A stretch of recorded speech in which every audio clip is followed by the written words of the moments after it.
시청자 여러분 안녕하십니까? 복지TV 뉴스입니다. 장애인 사업장들은 질 좋은 제품을 생산하고도 시장 경쟁력이 약해 판로 개척에 어려움을 겪는 사업장이 많은데요. 서정용 기자가 우수한 장애인 사업장에 다녀왔습니다. 청각장애인 11명이 경기도 성남시 중원구 선일테크노피아 건물에서 직접 손으로 구두를 제작하고 있습니다. 수제화는 소비자가 직접 사회적 협동조합 구두 만드는 풍경까지 찾아와 발 사이즈를 재고 구두를 받기까지는 2주일이 걸린다고 관계자는 설명했습니다. 공장 한쪽에는 구두 완제품이 포장과 배송을 기다리며 쌓여있는 가운데 인터넷 쇼핑몰로 판매되고 있습니다. 구두 수제화 분야에서 최고의 기술을 인정받은 안승문 공장장은 소비자들에게 신뢰받도록 최선을 다하고 있다고 말했습니다. 우리는 천연 소가죽이고 다 그 차이점이 거기 있고요. 그리고 가격대도 다른데 수제화들은 좀 싸다고 느끼는데 그 메이커 값인데 우리는 아직 메이커가 아지오가 살아나려면 좀 있어야 되는데 그 차이점이 크죠. 수제화 제품의 품질이나 여러 가지 디자인 쪽에서도 상당히 우수성이 있는데도 점포를 갖고 있지 않기 때문에 소비자들에게 파는 문제가 가장 어려움이 많다고 호소하고 있습니다. 구두를 많이 신을 수 있도록 기회부여를 해주면 가장 좋겠고 장애인 일터가 오래오래 전속할 수 있도록 좀 제반 서비스들을 좀 많이 구축해주면 훨씬 수월하게 사업을 운영할 수 있지 않을까 그런 생각을 해봅니다. 사회적 책임을 갖고 수제화를 제작하는 장애인들은 정부 지원과 판매망 구축이 미흡하지만 청각 장애인들을 장인으로 육성해 행복한 일자리가 되길 바라는 것이 보람이라고 자부하고 있습니다. 복지TV 뉴스 서정영입니다. 장애인과 비장애인이 모두 함께하는 첨단 기술축제 레추기리가 열렸습니다. 첨단 기술축제 레추기리가 지난 7일과 8일 이틀간 동대문 디자인플라자 산림터에서 열렸습니다. 오토보코리아 헬스케어와 서울특별시 장애인체육회, AI생명 공동주최로 개최된 레추기리는 장애인의 삶을 이롭게 하는 첨단 기술 장비를 선보이고 비장애인과 장애인이 각종 장비를 직접 체험하는 화합의 장으로 마련됐습니다. 행사 프로그램은 크게 첨단 장애인 보조기기 전시와 보조기기와 장애인 스포츠 체험, 토크 콘서트로 구성됐습니다. 행사 참여자들은 체험 코너에서 스노보드용 의족 프로카브와 달리기용 의족 러너 등 이를 포함한 여러 장비를 착용하고 장애인 스포츠를 몸소 체험하는 시간을 가졌습니다. 토크 콘서트는 장애와 관련된 우리 사회를 주제로 이어졌습니다. 이 밖에 행사에서는 참석자들을 위한 캐리커처 무료 체험과 나만의 에코백 만들기와 같은 프로그램도 마련돼 눈길을 끌었습니다. 연세 디지털교육원이 발달장애인 맞춤형 실용음악학과를 개설했습니다. 연세 디지털교육원이 2020학년도 발달장애인 맞춤형 실용음악학과를 개설해 지난 5일 교육원에서 입학 설명회를 열었습니다. 연세 디지털교육원은 2006년에 게임 교육을 시작으로 이어서 실용음악 전공을 개설하고 2016년에 CCM 전공, 무용 전공을 개설함으로써 종합예술교육을 할 수 있는 학점은행제 교육기관이 됐습니다.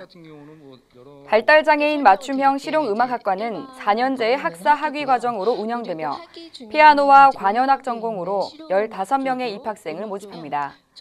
장애인 문화예술 교육 경험이 풍부한 전문가를 교수요원으로 위촉할 예정이며 비장애 실용음악과 학생들과의 앙상블을 통해 장애인과 비장애인이 함께 만들어내는 하모니를 우리 사회에 선보일 계획입니다. 전남 광양시 치매안심센터가 치매 극복을 위한 화합 한마당 행사를 가졌습니다. 보도에 이소영 기자입니다.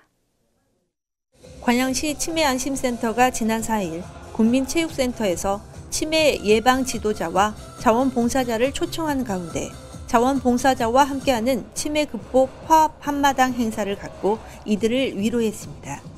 이 행사는 보건소에서 활동하고 있는 150여 명의 치매 예방 지도자와 자원봉사자들 간의 친밀감과 유대감을 강화하고 치매에 대한 사회적 관심과 치매 극복의 분위기를 조성하기 위해 마련됐습니다. 관양시립합창단 식전 특별 공연을 시작으로 진행된 행사는 자원봉사자 활동 영상, 감사 영상 편지 상영, 그리고 치매 지도자와 장수체조팀, 정신주간 재활활동가 팀의 장기자랑과 무대 공연 등을 선보였습니다. 인구의 46%인 6만 9천여 명의 시민이 자원봉사자로 참여하고 있는 관양시는 앞으로 자원봉사자들이 활동하는 영역을 확대하고 지원할 계획입니다. 복지TV 뉴스 이소영입니다. 한국장애인문화예술원이 이음 해외 공연 쇼케이스를 개최했습니다. 한국장애인문화예술원이 지난 1월에 선보인 영국 편에 이어 두 번째로 이음 해외 공연 쇼케이스를 열었습니다.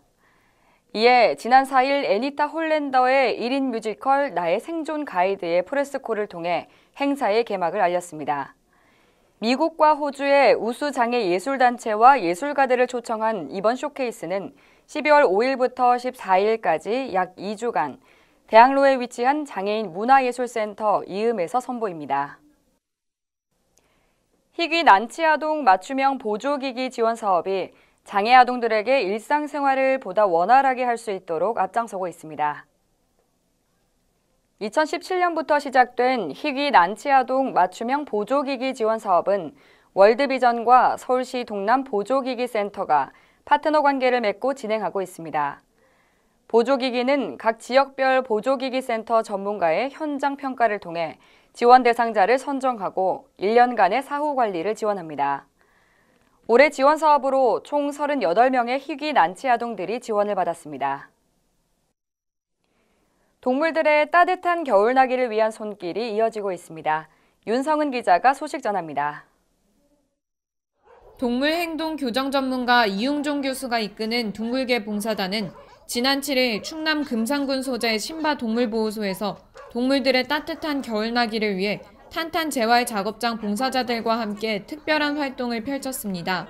이날 행사에는 비장애인과 장애인 봉사자들이 함께 팀을 이뤄 동물들과 함께 겨울나기 지원을 위해 사료를 전달하고 함께 산책과 그림 그리기 등 다양한 프로그램으로 진행됐습니다. 상처받은 유기견을 교육을 시켜서 상처받은 사람들 또는 취약계층의 사람들과 함께 어울리면서 소통하고 이야기하는 따뜻한 교감 나누기 프로그램이거든요. 그걸 진행하고 있습니다. 지금 우리 매개치료 도우미견과 함께 산책을 하고요. 여기에서 오늘 핵심이 되는 것은 이제 사진을 찍고 그 사진을 찍은 것 가지고 다시 그림을 그릴 거예요. 이 그림을 그리면서 걔들이 이제 다양한 이야기를 할 수도 있고 상상의 날개를 펼 수도 있고 그다음에 제목을 정해서 그런 것을 설명하는 그런 시간을 가지려고 합니다. 사람과 동물이 상호 교감 활동을 하면서 몸과 마음의 상처를 치유해 정서적 안정을 찾는 매개체로 최근에 반려동물이 많이 활용되고 있습니다. 매번 실내에서 이렇게 근로를 하시다가 밖에 나오셔가지고 바깥 공기도 좀 쐬고 비장애인분들 만나서 이렇게 소통도 하시고 되게 좋은 경험이 될 것 같아서 나왔습니다. 기분이 너무 좋았어요. 복지TV 뉴스 윤성은입니다. 아름다운 동행 함께해요. 가습기 살균제 참사 피해자들이 피해구제 특별법 개정안 통과를 촉구하는 기자회견을 열었습니다. 가습기 살균제 참사 집회기획단이 지난 3일 청와대 분수대 앞에서 피해구제 특별법 개정안 통과 촉구를 위한 기자회견을 열었습니다. 가습기 살균제 피해자들은 지난달에도 피해자 아동 9명이 사망했고 지난달 21일에는 2명이 폐암으로 사망했다고 호소했습니다. 이어 가습기 살균제 구제법 개정에 앞장서야 할 국회의원도 정쟁을 위해 모든 민생법 처리를 뒤로 했다고 주장했습니다. 가습기 살균제 사건 피해 신고자는 현재까지 6,659명인 가운데 사망자는 1,461명으로 집계되고 있습니다. 세종시 장애인 부모회가 10주년 기념식을 가졌습니다. 세종시 장애인 부모회는 지난 7일 홍익대학교 국제연수원에서 부모회 창립 10주년 기념식 및 가족의 밤 행사를 열었습니다. 장애아동과 가족, 복지 관련 단체 등 500여 명이 참여한 가운데 유공자 표창과 장학금 전달식 등이 진행됐습니다. 세종특별자치시 장애인부모회는 올해부터는 신규 사업으로 성인발달장애인 주간 활동 서비스를 시작해 장애인들의 권익 보호에 앞장서고 있습니다. 노후 여가 활동으로 파크골프 즐기는 분들 많으신데요. 하지만 서울의 파크골프장은 수용에 한계가 있어 장애인들이 이용에 불편을 겪고 있다고 합니다. 서정용 기자가 자세한 소식 전합니다. 쾌청한 파란 하늘에서 소외층 노인들이 파크골프를 즐기는 월드컵 파크골프장입니다. 주중에 열린 광진구 파크골프협회 정기대회는 16개 팀이 참가해 필드에서 힘차게 공을 치며 실력을 발휘하고 있습니다. 여기에는 서울형 스포츠클럽 파크골프 무료 강좌에서 교육을 받은 노인들도 참가해 건강을 다졌습니다. 처음엔 전혀 생소했던 운동인데 해보니까 좋더라고요. 친구의 권유를 하게 됐거든요. 골프하고는 또 다른 묘미가 같은 지금 동호인들 얘기가 하나같이 묘미가 다르대요. 파크골프는 골프와 경기 방법이 같습니다. 18개 홀에 걸쳐 타수가 가장 적은 사람이 승리합니다. 18홀 기준으로 타수는 66타입니다. 파크골프장은 일반 골프장 면적보다 작은 15,000 입방미터 수준입니다. 홀의 길이도 40m에서 50m로 노인들과 장애인들이 무리하지 않고 수월하게 즐길 수가 있습니다. 대한파크골프협회에 등록된 국내 파크골프 동호인들은 2만여 명이고 등록하지 않은 파크골프 인구를 더하면 대략 10만 명 정도로 알려졌습니다. 파크골프 동호인들이 늘어나면서 서울의 경우 단체 경기가 열리면 장애인들은 입장을 하지 못하고 있습니다. 우리 서울 지역에는 땅이 좁아서 그런지 인구는 많은데 파크골프 인구는 많은데 파크골프장이 많지 않아서 좀 애로사항을 많이 느끼고 있는 것이 가장 대두되고 있고요. 전국 17개 시도에는 120개 파크골프장이 조성되어 있습니다. 서울시 체육시설 관계자는 65세 이상 인구가 약 680만 명으로 늘어나면서 서울의 파크골프장은 수용 능력이 한계에 머물러 장애인들을 위한 파크골프장 마련이 절실하다고 말했습니다. 복지TV 뉴스 서정영입니다. 김장철을 맞아 김장을 나누는 행사가 열렸습니다. 이소영 기자가 전합니다. GS칼텍스 여수공장이 연말을 맞아 지난 5일 쌈봉사택에서 김장 나눔 대축제 행사를 갖고 따뜻한 손길이 필요로 하는 이웃들에게 김장김치를 전달하는 온정을 나눴습니다. GS칼텍스 임직원과 여수 지역 자원봉사자 등 170여 명이 참여한 나눔 행사에는 4,100여 포기의 배추를 다듬고 양념을 버무리는 등 추위도 잊은 채 정성을 다해 김장김치를 마련했습니다. 이렇게 담은 김장김치는 여수 지역 사회복지시설과 홀몸 어르신 가정 등에 전달해 훈훈한 나눔의 자리가 됐습니다. 저희 GS칼텍스는 내년 연말이 되면은 여수시에 있는 복지기관과 그리고 독거 어르신들을 위한 김장을 이렇게 계속 해오고 있는데요.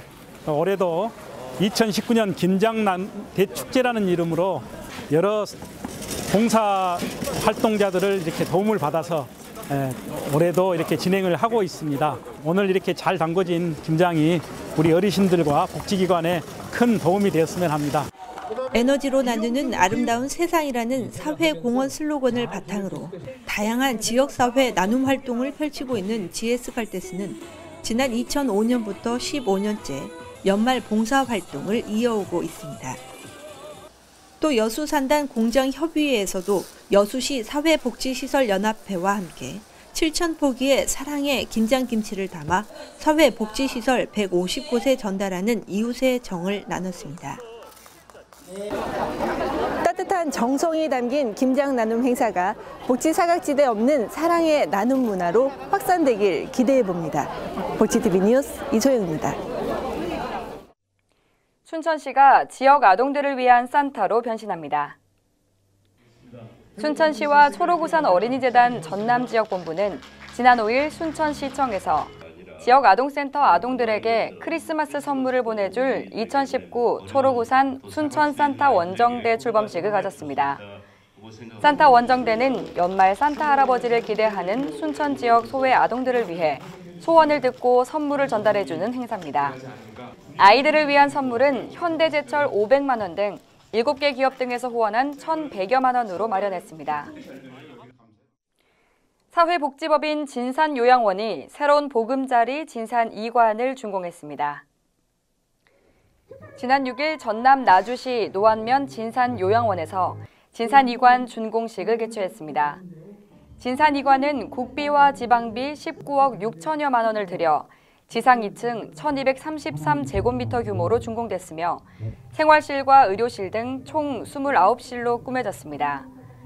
진산요양원은 정신장애인의 보호치료와 재활치료로 사회적응 훈련과 직업재활 교육을 하는 정신요양시설입니다. 지역의 문화 소식 전해드립니다. 관광과 예술이 접목되는 공간인 아트디오션 갤러리가 문을 열었습니다. 자세한 내용 이소영 기자가 보도합니다.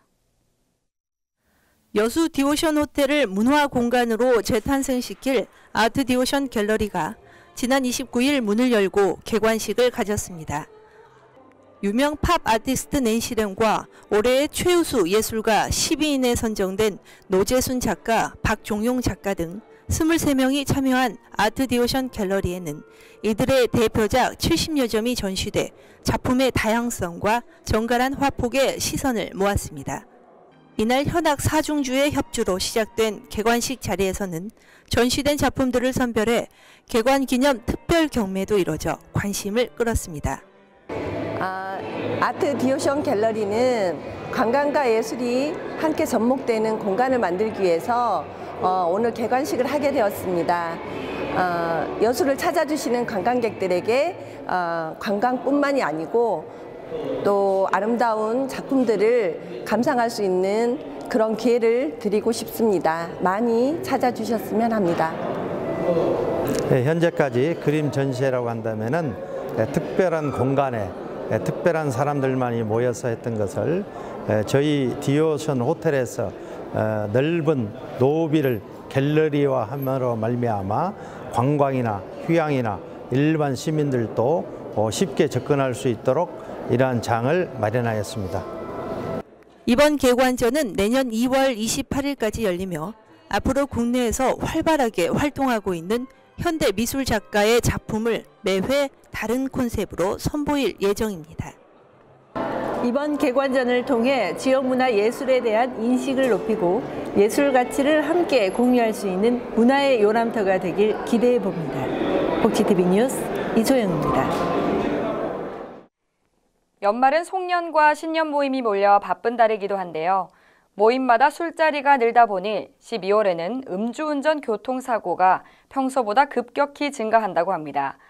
따라서 음주 후에는 운전대를 절대 잡지 않도록 우리 모두 경각심을 가져야겠습니다. 또한 우리 주변 소외된 이웃들과 함께하는 모두가 따뜻한 연말이 될 수 있기를 바랍니다. 이상 복지TV 뉴스를 마칩니다. 시청해주신 여러분 고맙습니다. 우리 주변에서 일어나는 불공정한 사례부터 억울한 사연, 따뜻한 미담까지 장애인신문과 웰페어 뉴스 홈페이지를 통해 보다 다양한 소식을 접할 수 있습니다. 시청자 여러분의 제보를 기다립니다. 웰페어 뉴스 홈페이지 또는 전자우편, 전화번호 02-2655-9519로 많은 제보 바랍니다.